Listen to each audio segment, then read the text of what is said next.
नमस्ते। हमारे साप्ताहिक कार्यक्रम अशोक वानखेड़े साहब के साथ बातचीत में आपका स्वागत है। नमस्कार। अशोक भाई, बहुत से इश्यूज हैं, लेकिन मैं दर्शकों को एक चीज बता दूं कि जब हम लोग अभी कार्यक्रम के शुरुआत करने से पहले बात कर रहे थे, तो मुझे ऐसा लगा, एक जनरली पूछ रहे थे आज क्या बात कर लिया जाए, तो उसमें मुझे एक लगा जो सबसे अहम इशू है। देखिए, इंपॉर्टेंस के हिसाब से हम लोग सबसे इंपॉर्टेंट इशू को लास्ट में लेंगे आज, और मेरे हिसाब से वो एक इंपॉर्टेंट इशू ये है कि जो छत्रपति शिवाजी महाराज की मूर्ति के साथ जो इन लोगों ने किया है, उसमें भ्रष्टाचार है, उसमें अपमान है, उसमें सारी चीजें हैं।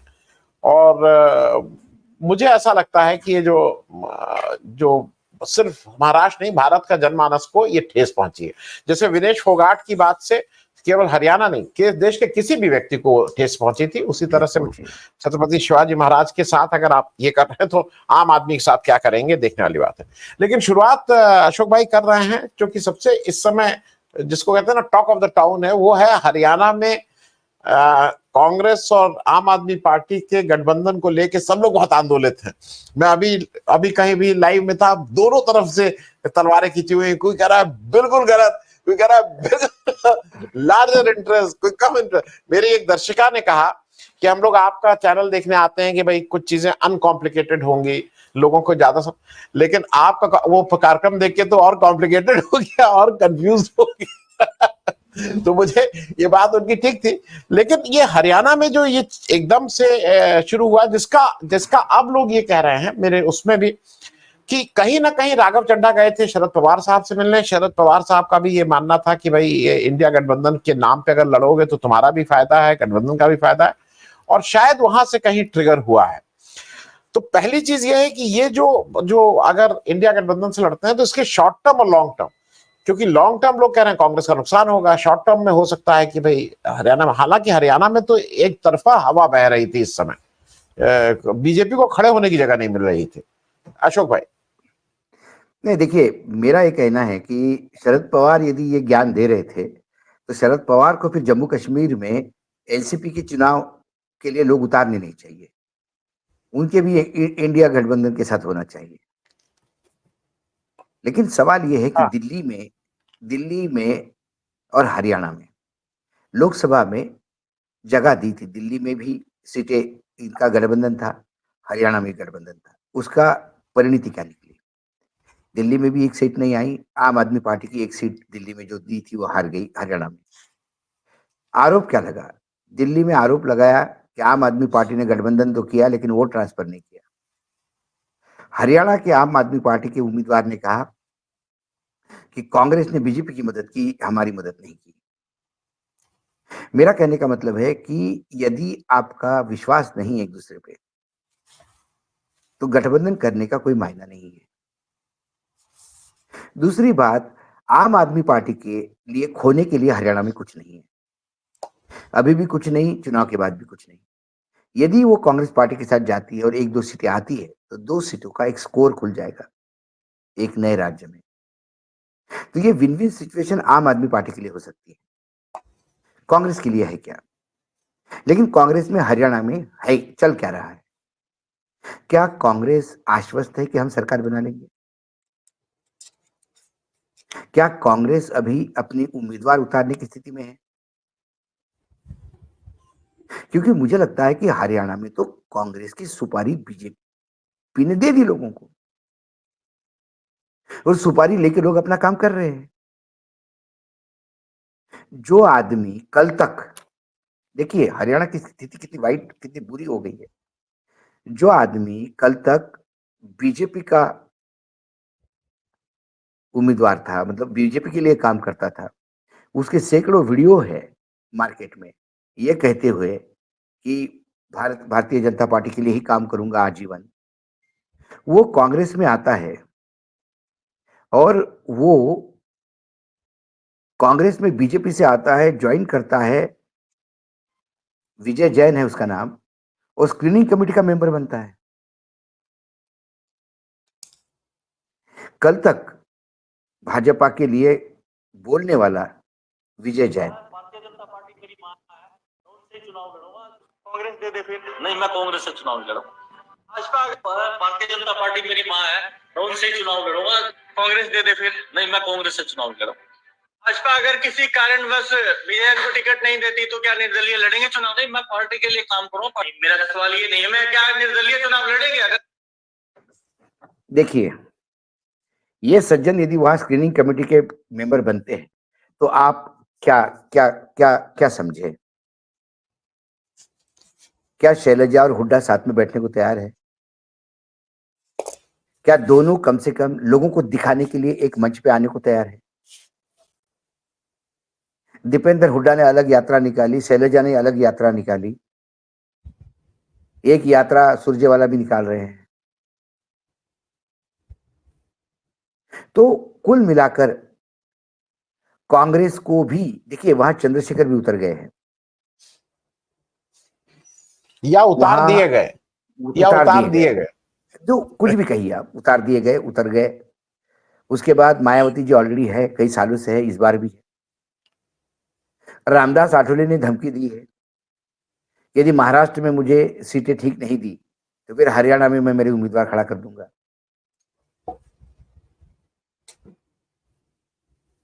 तो कई जगह जाट और नॉन जाट, हरियाणा में है करीब करीब 27 से 30% जाट है, बाकी नॉन जाट है। आप यदि 37 या 30% जाटों के लिए आप अपीजमेंट करेंगे तो 70% लोग आपके खिलाफ जाएंगे। बीजेपी ने सैनी को यूं ही मुख्यमंत्री नहीं बनाया, तो आपके पास नॉन जाट नेता भी है, शैलजा भी है, बाकी लोग भी हैं।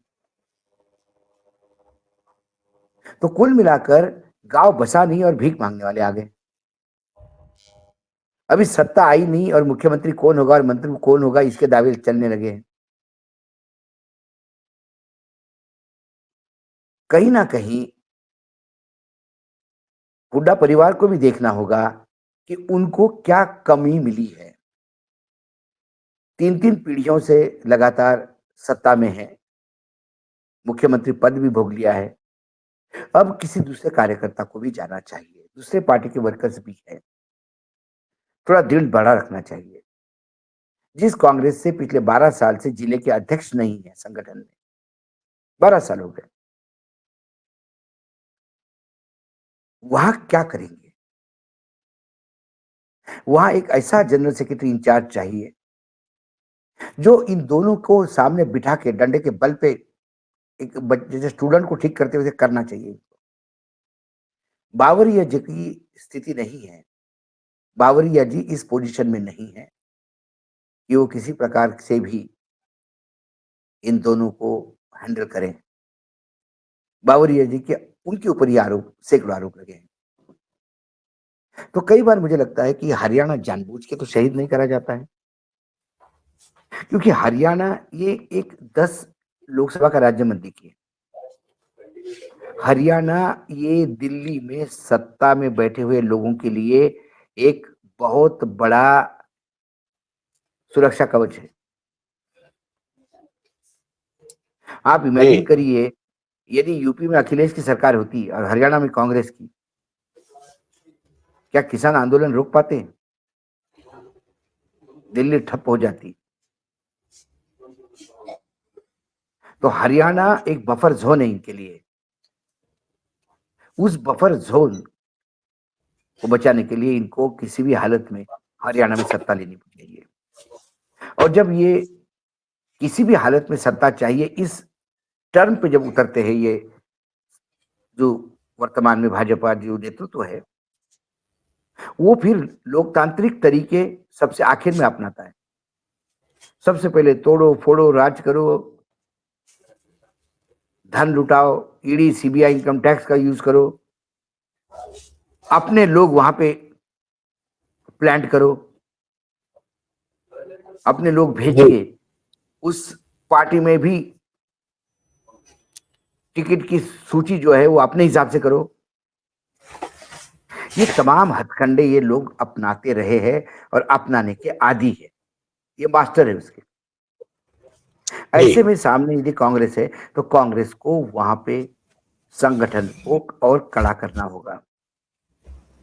जनता कांग्रेस को चुनाव में सत्ता देना चाहती है, क्या कांग्रेस सत्ता लेना चाहती है? क्या ये अहम सवाल है सर। जी आम आदमी पार्टी जाएगी, कांग्रेस के पॉइंट ऑफ व्यू से देखा मैंने तो आम आदमी पार्टी का फायदा कांग्रेस को नहीं होगा, कांग्रेस का फायदा आम आदमी पार्टी उठा लेगी यदि वो गठबंधन नीचे तक गया तो। Point number 1। जी पॉइंट नंबर 2, ये लोग इस नरेशन से भी डरते होंगे कि इंडिया गठबंधन देखिए कैसा गठबंधन है, आपस में लड़ रही है। तो एनडीए गठबंधन में भी यही स्थिति है। नीतीश कुमार ने अपने सीटें अनाउंस कर दी है जम्मू कश्मीर में, वो नहीं है बीजेपी के साथ। अब तो जयंत चौधरी भी चले गए जम्मू कश्मीर में, उनके भी जो जनरल सेक्रेटरी त्यागी है उनने भी अनाउंस कर दिया कि हम भी जम्मू कश्मीर में 12 सीट लड़ने जा रहे हैं। तो ये जरूरी नहीं है कि आप इंडिया गठबंधन के यदि मेंबर है तो हर राज्य में आपका गठबंधन हो। ठीक है। भाई आम आदमी पार्टी इंडिया गठबंधन में है तो क्या विधानसभा में शरद पवार सीट देगी क्या कुछ आम आदमी पार्टी को? ठीक हास्यास्पद है ये। जी अशोक भाई, लेकिन जम्मू कश्मीर की आपने बात की, मैं जम्मू कश्मीर में भी पूछ लूं। बीजेपी की अपनी तो हिम्मत नहीं हो रही है घाटी में लड़ने की इलेक्शन, वो तो हाथ खड़े कर दिए, सरेंडर इसको बोलते हैं ऐसे।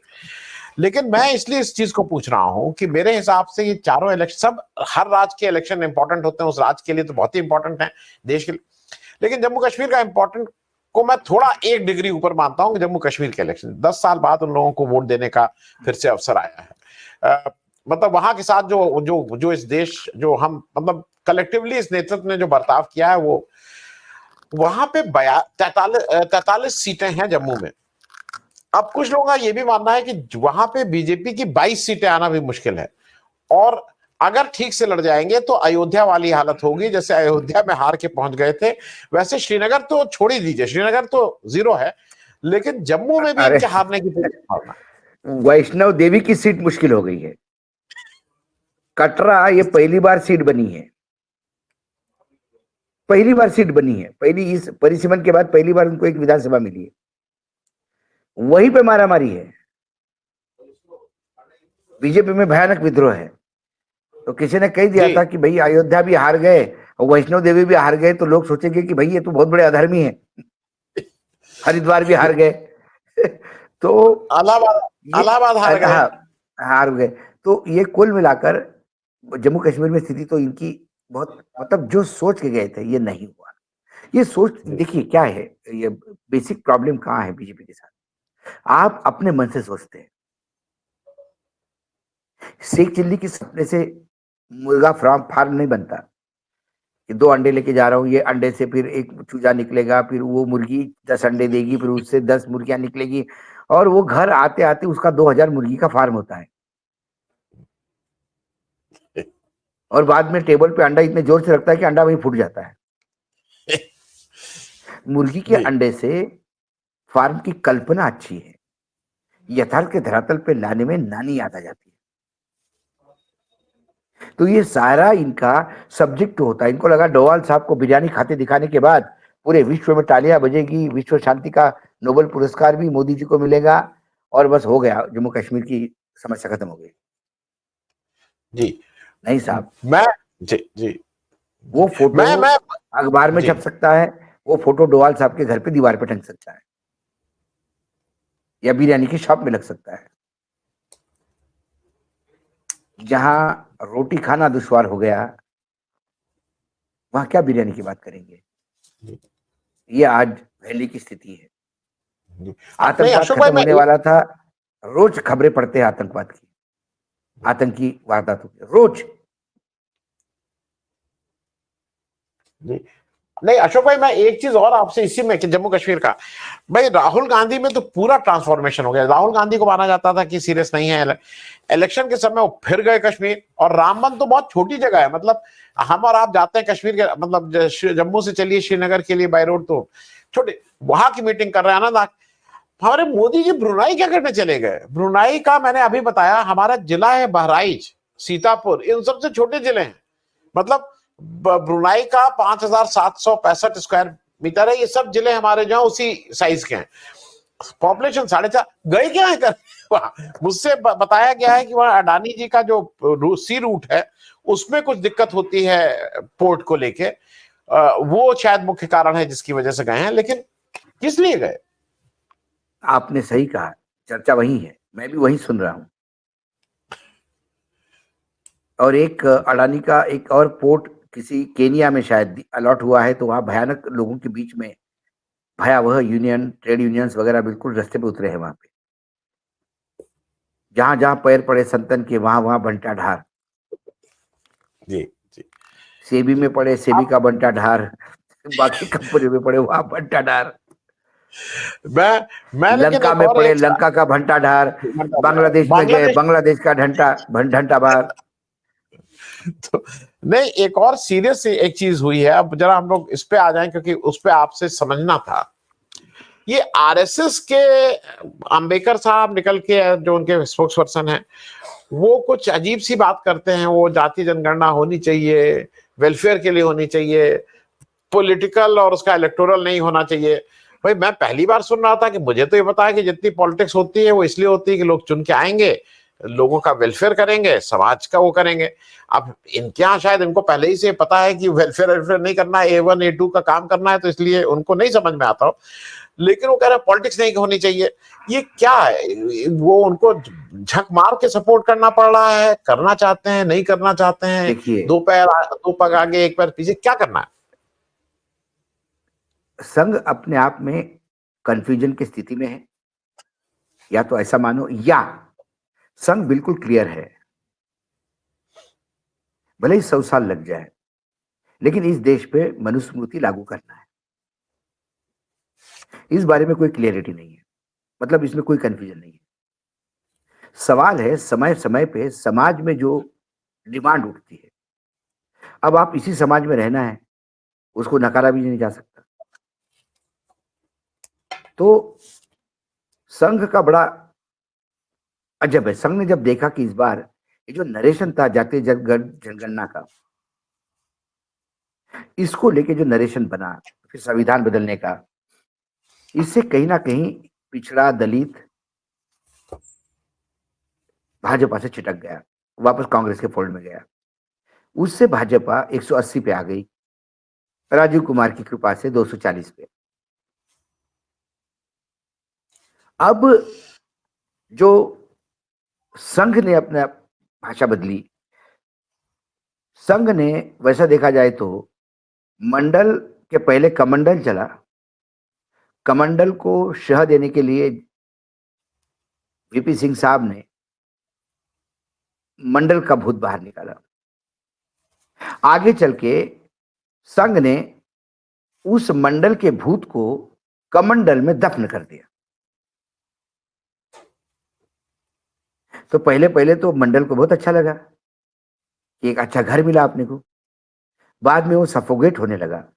अब वो जब जब कमंडल के बाहर आता है, संघ तकलीफ में आता है।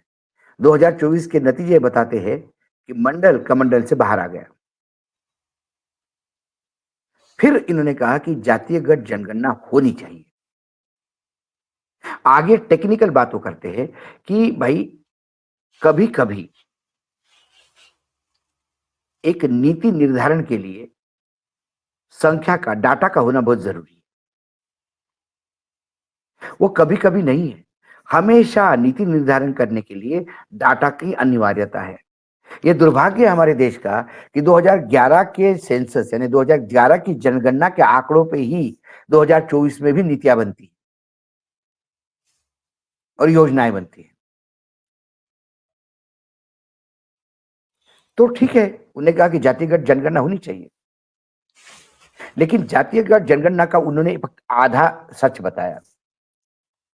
आधा सच ये बताया कि जातिगत जनगणना से ये पता पड़ेगा कि कौन सी जाति कितने लोग हैं और उनके उत्थान के लिए कैसी कैसी योजना लानी पड़ेगी। यहां फुल स्टॉप देते हैं। इसके आगे का दूसरा पार्ट जो है वो ये कहता है जिसकी जितनी हिस्सेदारी उसकी उतनी भागीदारी। समाज में जितना हिस्सा हमारा है उतनी सत्ता में भागीदारी हमें चाहिए। भाजपा दलितों का भला करना चाहती है, पिछड़ों का भला करना चाहती है, संघ दलितों के और पिछड़ों को भला करना चाहती है, ओबीसी का भला करना चाहती है, लेकिन ये भलाई वो सवर्णों के हाथों से करना चाहती है। बाकी लोग दलितों की, पिछड़ों की, ओबीसी की भलाई करना चाहते हैं, लेकिन उन्हें सत्ता में लाकर करना चाहते हैं। आप आइए, सत्ता में बैठिए और आप अपने लिए नीति निर्धारण करिए। लोकतंत्र यही तो है आनंद जी। लोकतंत्र जी क्या है? लोग किसी को चुनते हैं, इसका मतलब बहुमत से, इस एरिया का बहुमत से ये प्रतिनिधि है, तो बहुमत से लोगों ने चुनाया, क्योंकि तब उनको लगा कि हिंदुत्व के नाम पे दलित, ओबीसी सब एक हो गए तो हमें इज्जत मिलेगी। लेकिन जो आता है वो सामंती बैठ जाता है, फिर मुख्यमंत्री ठाकुर बनता है, फिर बेचारा अध्यक्ष पिछड़े जाति का हाशिए पे चला जाता है, फिर दलित गॉगल पहनता है तो पीटता है, फिर दलित की लड़की कोई दबंग उठा के ले जाते हैं, उस पर अत्याचार करते हैं, लेकिन उसकी एफआईआर दर्ज करने के लिए उसको घंटों हॉस्पिटल बैठना पड़ता है, घंटों थाने के चक्कर काटने पड़ते हैं, क्योंकि उसके ऊपर अत्याचार करने वाले, उसकी इज्जत लूटने वाले ये कौन थे? ये बड़े लोग थे, बड़े समाज के बड़े लोग थे, सवर्ण थे। थानेदार कौन थे? सवर्ण थे। क्योंकि यदि संघ ये कहता है तो इस मीटिंग के पहले जो पांचजन्य का इशू आया, जो संघ का मुखपत्र माना जाता है, उसने ये क्यों कहा कि समाज में जातियां होना अनिवार्य है, जातियों से ही एक चेन बनती है और वो समाज को बांध के रखती है। ये पंचजन्य फिर से एक बार मनुस्मृति को रेखांकित कर रहा था। प्रधानमंत्री जब भी बात करते हैं बोलते हैं कि इनको जातिगत जनगणना से ये लोगों को बांटना चाहते हैं। ये बांटने का नहीं है, ये सत्ता में बंटवारे की बात है। ये समाज में बंटवारा नहीं, सत्ता में बंटवारा, अधिकार जो लगातार सवर्ण भोग रहे थे। तो सवर्ण माने ये नहीं कि जो सवर्ण के घर जन्म लेते हैं, सत्ता में बैठे लोग सवर्ण से कम नहीं। जी ओबीसी प्राइम मिनिस्टर भी हो गया तो वो अपने आप को किसी ठाकुर से कम नहीं समझता, और आपके यहाँ तो ठाकुर ही मुख्यमंत्री है। आनंद जी क्या बहन? तो ये जो बातें होती है, इससे संघ टोटल कंफ्यूज है। संघ कहता है इसमें राजनीति नहीं होनी चाहिए। फिर संघ ने ये भी कहना चाहिए था कि राम मंदिर पे भी राजनीति नहीं होनी चाहिए। सर्वोच्च न्यायालय ने आदेश दिया राम मंदिर बनाओ, उसमें सरकार ने क्या क्या कर लिया भाई? सरकार का क्या कंट्रीब्यूशन है? सब कुछ तो सर्वोच्च न्यायालय के आदेश से हुआ। लोगों ने पैसा दिया, डोनेशन दिया, जनता ने डोनेशन दिया। तो फिर जो राम को लाए हैं उन्हीं को ले आएंगे, ये नारा कहां से आया? देश पे जब भी आक्रमण होता है, हमारी फौजें बीजेपी का गमछा ओढ़ के नहीं जाती। बीजेपी का गमछा ओढ़ से भ्रष्टाचारी और व्याभिचारियों की रक्षा होती है, लेकिन देश से रक्षा करने के लिए वो सीना चाहिए जो सीने पे गोली लेने के लिए तैयार होता है, अपनी जान हथेली पे लेकर पीछे दुश्मनों पे टूट पड़ता है। हमारे देश पे हमला हुआ, अब पुलवामा का तो ये क्वेश्चन मार्क ही है कि हुआ, करवाया गया या होने दिया गया। उसके बाद एयर स्ट्राइक हुआ, उसके बाद सर्जिकल स्ट्राइक हुआ। किसने किया? इंडियन आर्मी ने किया। लेकिन चुनाव में कौन किसको कैश कर रहा है? जिन्हें जीवन में कभी हाथ में बंदूक नहीं पकड़ी, जिसे एक बड़े बम की आवाज से पैर थरथराने लगते हैं, वो लोग चौड़े होकर कहते हैं कि हमने सर्जिकल स्ट्राइक करवाई। अरे तुम कौन होते हो? ये फौज ने अपना काम किया। क्या ये राजनीतिकरण ठीक है? यदि राम मंदिर में राजनीति ठीक है, सर्जिकल स्ट्राइक में राजनीति ठीक है, तो फिर जातिगत जनगणना राजनीतिक इशू है। जी। और मैं चलते चलते दर्शकों को ये बता दूं, जब ये चारों राज्यों के इलेक्शन की बात थी तो ये माना जा रहा था कि महाराष्ट्र में तो कुछ सोचना ही नहीं है, इंडिया गठबंधन हैंड्स डाउन जीतेगा। लेकिन जब इलेक्शन अनाउंस हो गए तो जो हवा चलनी शुरू हुई जम्मू कश्मीर, हरियाणा, वो मालूम नहीं, महाराष्ट्र का इलेक्शन अगर अनाउंस हो गया तो वो आंधी रहेगी, हवा रहेगी, क्या रहेगी मालूम नहीं, सुनामी रहेगी, ये देखने वाली बात होगी। अशोक भाई बहुत बहुत धन्यवाद बातचीत करने के लिए। Thank you so much. Thank you.